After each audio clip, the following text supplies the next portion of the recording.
નમસ્કાર, પોડકાસ્ટ સિરીઝમાં આપનું સ્વાગત છે. હું છું આપની સાથે ખ્યાતિ. એ બાળકો એ આવતીકાલના દેશનું ભવિષ્ય બનવા જઈ રહ્યા છે, તો એનાથી રૂડુ સુશાસનનું એક્ઝામ્પલ કોઈ હોઈ જ ના શકે. મુખ્યમંત્રી અલ્પાહાર યોજના આ સ્વસ્થ બાળપણથી લઈને સશક્ત ગુજરાત સુધીની સફર છે. વિકસિત ભારતની જે પરિકલ્પના માનનીય પ્રધાનમંત્રીશ્રીનું ખુદનું એક વિઝન છે કે ભાઈ પઢાઈ ભી અને પોષણ ભી. આવનારા સમયમાં શું ખાસ વિચાર ભવિષ્યની યોજના છે? માનનીય મુખ્યમંત્રીશ્રીએ આ કુપોષણનો જે વિષય છે એ બાબત ઉપર ભાર મૂક્યો છે કે હવેનું ગુજરાત જે છે એમાં કોઈ પણ બાળક એ કુપોષિત ના રહેવું જોઈએ. અને બાળકોની વાત આવે ત્યારે મજબૂત શિક્ષણ એટલે મજબૂત ભારતનું ભવિષ્ય. માનનીય મુખ્યમંત્રી શ્રીના નેતૃત્વ હેઠળ છેલ્લા 3 વર્ષમાં ગુજરાતે સુશાસન, સેવા અને વિકાસના નવા ધોરણો સ્થાપિત કર્યા છે. પોષણ સાથે પઢાઈ આ વિચારને સાકાર કરીને ગુજરાત રાજ્યના તમામ બાળકોના સર્વાંગી વિકાસ માટે એક નવી જ વ્યવસ્થા ઊભી કરવામાં આવી છે. મુખ્યમંત્રી અલ્પાહાર યોજના આ સ્વસ્થ બાળપણથી લઈને સશક્ત ગુજરાત સુધીની સફર છે, માત્ર યોજના નથી. તો ચાલો આ યોજના વિશે આજે વાત કરીશું. અને વાત કરવા માટે અમારી સાથે છે શ્રીમતી રીવાબા રવિન્દ્રસિંહ જાડેજા, માનનીય રાજ્યકક્ષાના મંત્રી શ્રી પ્રાથમિક, માધ્યમિક અને પ્રૌઢ શિક્ષણ વિભાગ, ગુજરાત સરકાર. આપનું ખૂબ ખૂબ સ્વાગત છે podcast. Thank you so much. સૌથી પહેલા તો યોજના વિશે વાત કરીએ તે પહેલા શિક્ષણ, તે વિશે આપનો શું વિચાર છે? વન લાઇનમાં હું આપને કહું તો વિકસિત ભારતની જે પરિકલ્પના માનનીય પ્રધાનમંત્રી શ્રી નરેન્દ્રભાઈ મોદી સાહેબ સેવી રહ્યા છે, ત્યારે વિકસિત ભારતના ઘડનારા અને ઘડતર આપણે જેનું કરી રહ્યા છીએ એ બાળકો. અને બાળકોની વાત આવે ત્યારે મજબૂત શિક્ષણ એટલે મજબૂત ભારતનું ભવિષ્ય. જી, આપે ખૂબ સુંદર વાત કરી છે. જો વાત કરીએ 25 ડિસેમ્બરની, જેને સુશાસન દિવસ તરીકે આપણે ઉજવીએ છીએ, ત્યારે સુશાસન દિવસ અને આ યોજનાને સાથે શું લિંકઅપ કરી શકાય? સુશાસનનો અર્થ જ્યાં સુધી હું સમજી શકી છું ત્યાં સુધી સંવેદનશીલતા અને સાથે સાથે જન કેન્દ્રિત શાસન, આ બંને મળીને જ્યારે સુશાસન બનતું હોય અને એમાં પણ ભારત દેશના ભૂતપૂર્વ વડાપ્રધાન પરમ શ્રદ્ધેય શ્રી અટલ બિહારી વાજપેયીજીની 100મી જન્મજયંતિ જ્યારે દેશ ઉજવણી કરી રહ્યો હોય ત્યારે એમના જન્મદિવસને 25મી ડિસેમ્બરને આપણે સુશાસન દિવસ તરીકે ઉજવતા હોઈએ છીએ. એટલે ગુડ ગવર્નન્સના માધ્યમથી ગુજરાત સરકાર પણ ક્યાંક ભારત દેશનું જે ભવિષ્ય છે એ બાળકો છે જે આવતીકાલનું ભવિષ્ય બનવા જઈ રહ્યા છે, તો એ બાળકોના પોષણમાં અને શિક્ષણમાં જ્યારે નિવેશ કરતું હોય ત્યારે સમગ્ર દેશની જે એક સમૃદ્ધિ કહી શકાય એ આપણા બાળકો છે, ત્યારે દેશની સમૃદ્ધિમાં આપણે ઇન્વેસ્ટ કરતા હોઈએ તો એનાથી રૂડુ સુશાસનનું એક્ઝામ્પલ કોઈ હોઈ જ ના શકે કે બાળકો એ આવતીકાલના દેશનું ભવિષ્ય બનવા જઈ રહ્યા છે. મજબૂત ભારતના ભવિષ્ય માટે પોષણ કેટલું મહત્વ છે? ઇન્ડીડ ખૂબ જ મહત્વપૂર્ણ બાબત.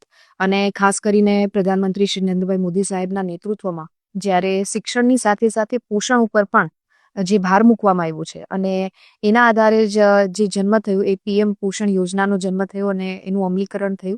અને એની સાથે સાથે જ્યારે બાળકોને મધ્યાહન ભોજનને ગરમા ગરમ જમવાનું મળતું હતું, પણ કંઈક આપણને એવું લાગે ને આપણે ઘણી વખત સાંભળતા પણ હોઈએ કે બ્રેકફાસ્ટ એટલે કે સવારનું મીલ સૌથી વધારે ઇમ્પોર્ટન્ટ મીલ હોતું હોય છે. અને બાળકો માટે જ્યારે એમને આખા દિવસ ફિઝિકલ અને મેન્ટલ એક્ટિવિટીઝમાંથી પસાર થવું હોય ત્યારે આ પ્રકારનું આયોજન અને એના જન્મ થયો ગુજરાત રાજ્ય સરકારના માધ્યમથી સીએમ અલ્પાહાર યોજના, કે જેમાં ગરમા ગરમ ભોજનની સાથે સાથે બાળકોને સવારે ગરમા ગરમ નાસ્તો પણ મળે. એટલે આખો દિવસ એમનો through out with energy, with active એમનો માઇન્ડસેટ એ ક્યાંક આપણે જનરેટ કરી શકીએ, બિલ્ડ કરી શકીએ.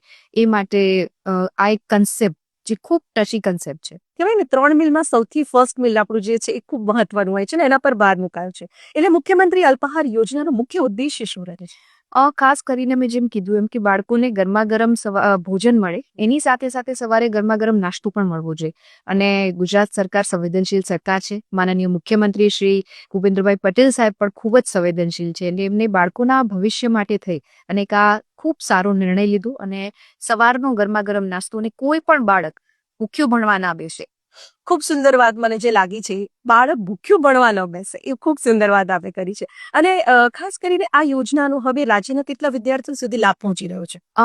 અત્યારે હું વાત કરું તો પહેલા તો પીએમ પોષણ યોજના અંતર્ગત મધ્યાહન ભોજન અંતર્ગત બાલવાટિકાથી લઈ 1 થી 8 ધોરણ સુધીની તમામ સરકારી અને ગ્રાન્ટેડ શાળાના બાળકોને લાભ મળે છે. તો 32,000 શાળાઓમાં 40 લાખ કરતા વધારે વિદ્યાર્થીઓ મધ્યાહન ભોજન અને સાથે સાથે સીએમ અલ્પાહાર યોજના છે એનો પણ લાભ લે છે. અલ્પાહાર યોજના જે શરૂ કરવામાં આવી છે એમાં કયા પૌષ્ટિક આહાર આપવામાં આવે છે? મેન્યુ એવી રીતના પ્રિપેર કરવામાં આવ્યું છે કે જેમાં બાળકનું સર્વાંગી વિકાસ થાય, એમાં એમનું મેન્ટલ ફિઝિકલ ફિટનેસ પણ જળવાય, કેમ કે આજનું બાળક છે આવતીકાલનું દેશનું ભવિષ્ય છે. ત્યારે ખાસ એમના પોષણનો ખ્યાલ રાખીને એમને સુખડી કહી શકાય, આપણે મિક્સ કઠોળ કહી શકાય, પછી ચણા ચાટ જે બાળકોને ચટપટું ભાવતું હોય તો એ બાબતનો પણ ખ્યાલ રાખવામાં આવ્યો છે. અને સાથે મિલેટ આપણા જે શ્રીયન છે એને પણ આમાં આપણે ઇન્ક્લુડ કરવામાં આવ્યા છે. તમારી સાથે વાત કરી રહ્યા છે ત્યારે એવું લાગી રહ્યું છે કે તમારું આની અંદર 100 નહીં પરંતુ 1000% અત્યારે ઇન્વોલ્વમેન્ટ છે. આ યોજનાના ઉદ્દેશ્ય વિશે જ્યારે આપણે વાત કરી છે, મેઇન એ છે કે એની વિશેષતાઓ શું છે હવે આ યોજના? ખાસ કરીને જે એક આપણે કુપોષણની અત્યારે વાત કરતા હોઈએ ત્યારે કુપોષણમાંથી સુપોષિત કરવા માટે જે એનર્જી રિક્વાયરમેન્ટ હોય છે, એમના ડે ટુ ડે મેન્યુમાં પ્રોટીન કેટલું હોવું જોઈએ, કાર્બોહાઈડ્રેટ્સ કેટલા હોવા જોઈએ, વાઇટામિન્સ કેટલા હોવા જોઈએ, મિનરલ્સ કેટલા હોવા જોઈએ, જે 5 ફિગર્સની આપણે વાત કરતા હોઈએ એ સંપૂર્ણપણે એનું એનાલિસિસ કરી અને લગભગ 220 કિલો કેલરી અને 6 ગ્રામ પ્રોટીન દરેક બાળકને મળી રહે એ પ્રકારનું મેન્યુ જે છે એ આખું તૈયાર કરવામાં આવ્યું છે કે જેનાથી બાળકોનો સર્વાંગી વિકાસ થાય, શારીરિક વિકાસ થાય અને કુપોષિતમાંથી સુપોષિત તરફ આપણે વધારે મજબૂતાઈથી આગળ વધી શકીએ. સુપોષિત કરવા માટે જે ખૂબ સુંદર રીતે આ જે ડાયટ પ્લાન કરવામાં આવ્યો છે અને એક એવા બાળકો કે જેમને શાળાએ લઈ આવવા માટેનું પણ એ કહી શકાય કે નવી યોજના એમના માટે ખૂબ મહત્વપૂર્ણ છે. આ યોજનાનું જે એક આપણે રિઝલ્ટ જોઈએ તો ખાસ કરીને બાળકોની હાજરીમાં વધારો થાય. એક બાળકોને એક્સાઇટમેન્ટ હોય કે સવારના હું સ્કૂલે જઈશ એટલે મને ગરમા ગરમ નાસ્તો મળશે, તો એમનો શાળાનો પ્રવેશ કે ભાઈ એનરોલમેન્ટ એમનું વધારે થઈ ગયું છે. ઇન્ટરેસ્ટિંગ બાબત એ છે ને કે સાયન્ટિફિકલી પ્રૂવન થયેલી બાબત પણ એ છે કે જો તમે સવારે પાવર પેક્ડ બ્રેકફાસ્ટ લ્યો છો તો તમારો આખો દિવસ એક્સાઇટમેન્ટ, એનર્જી અને જે કામ તમે કરવા માંગો છો એમાં ખૂબ ફોકસ સાથે કરી શકો છો. તો બાળકોનું જે એક એજ્યુકેશનનો ગ્રાફ, એમને ભણવામાં ઇન્ટરેસ્ટ એ બી જનરેટ થયેલો છે. અને મેઇન જે આપણો ફોકસ છે કે કુપોષણમાંથી આપણે સુપોષણ તરફ આગળ વધીએ, તો એમાં અને ડ્રોપ આઉટ રેશિયો આ બે પેરેલલ ચાલતી બાબતો છે. એમાં ક્યાંક ઘટાડો થવો અને સુપોષણમાં વધારો થવો, તો આ એક મ્યુચ્યુઅલ જે ફંક્શન છે એને આપણે વધારે સારી રીતના ક્યાંક ઇમ્પ્લિમેન્ટ કરી શક્યા છીએ. ઓકે, મધ્યાહન ભોજન અને જે અલ્પાહાર છે એટલે કે જે સવારે પૌષ્ટિક આહાર આપવાનો છે એ સમય કેવી રીતે નક્કી? સવારે જેમ કે શાળાની આપણે આખું વિગત જોઈએ તો સવારે જ્યારે બાળક આવે છે ત્યારે એને સૌથી પહેલા જે જરૂર હોય છે એ છે અલ્પાહાર યોજનાની. આપણે ઘરમાં જ વાત કરી લઈએ કે સવારે ઉઠીએ એટલે આપણને બ્રેકફાસ્ટ જોઈએ છે. ધેન ઓનવર્ડ્સ પછી એમનો શાળાનો થોડા સમય પછી એમને મધ્યાહન ભોજનનો લાભ આપવામાં આવે. અને મેં તો પોતે ટેસ્ટ કરેલું છે. તો જ્યારે તમે વાત કરી છે ખૂબ સુંદર આ વાત મને લાગી છે, ત્યારે મને એ પૂછવાનું પણ મન થાય કે જ્યારે તમે ગ્રાઉન્ડ પર જાઓ છો, ગ્રાઉન્ડ લેવલ પર જ્યારે વાત કરી, હવે તો મંત્રી બન્યા પછીની જવાબદારીમાં જે વધારો થયો છે, શું અનુભવ્યું છે તમે લોકો સાથે, ખાસ તો બાળકો સાથે?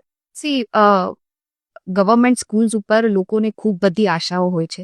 બાળકનું જ્યારે ભવિષ્ય નિર્ધારિત થતું હોય ત્યારે દરેક માતા પિતા એઝ એ પેરેન્ટ મારી પણ ક્યાંક એ જ અપેક્ષા હોય સિસ્ટમ પાસેથી કે મારું બાળકનું એક હોલિસ્ટિક વેમાં એનું ડેવલપમેન્ટ થાય, એનો માનસિક વિકાસ, શારીરિક વિકાસ, અને એ પોતે એ મુકામ ઉપર પહોંચે કે ત્યાં એને કટિબદ્ધતા સાથે શું કરવું છે, આ દેશના વિકાસમાં પોતે શું કોન્ટ્રીબ્યુટ કરીએ, એ પ્રકારની ભાવના જે એક આપણે વિચારતા હોઈએ ત્યારે સર્વાંગી વિકાસ ખૂબ મહત્વપૂર્ણ સાબિત થતો હોય. ત્યારે ડિપાર્ટમેન્ટ તરફથી, શિક્ષકગણ તરફથી જે રીતના એમને પ્રોત્સાહન આપવામાં આવે.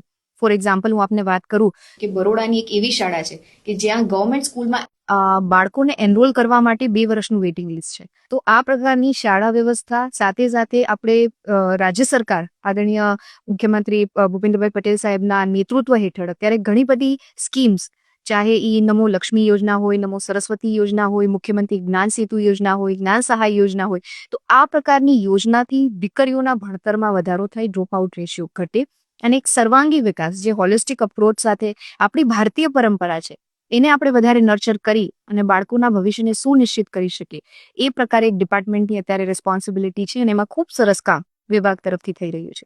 મહિલા અને બાળ વિકાસ અને શિક્ષણ વિભાગ અને આરોગ્ય વિભાગ આ ત્રણેય મ્યુચ્યુઅલી જ્યારે કનેક્ટેડ હોય ત્યારે અમારી એક મોરલ રિસ્પોન્સિબિલિટી બને છે. જ્યારે આપણે સર્વાંગી વિકાસની વાત કરતા હોઈએ ત્યારે કુપોષણમાંથી એમને કેવી રીતના સુપોષિત તરફ લઈ જવા, એમાં તમારી મેન્ટલ અવેરનેસ આવી જાય, એક જાગૃતતા ખૂબ મોટું પેરામીટર છે.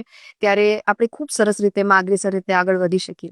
અને આ સાથે જ જે રીતે ઘણી બધી જે તમે હમણાં કન્યાને લગતી જે યોજનાઓની વાત કરી, એના થકી એવું છે કે દીકરી બચાવો દીકરી પઢાઓની સાથે જે સમાન દર હવે મળ્યો છે કે ઘણીવાર ઘરમાં પણ એવું થતું કે દીકરો છે તો એને 2 બદામ વધારે આપો, દીકરીને નહીં, પણ હવે એ શાળામાં મળી જશે.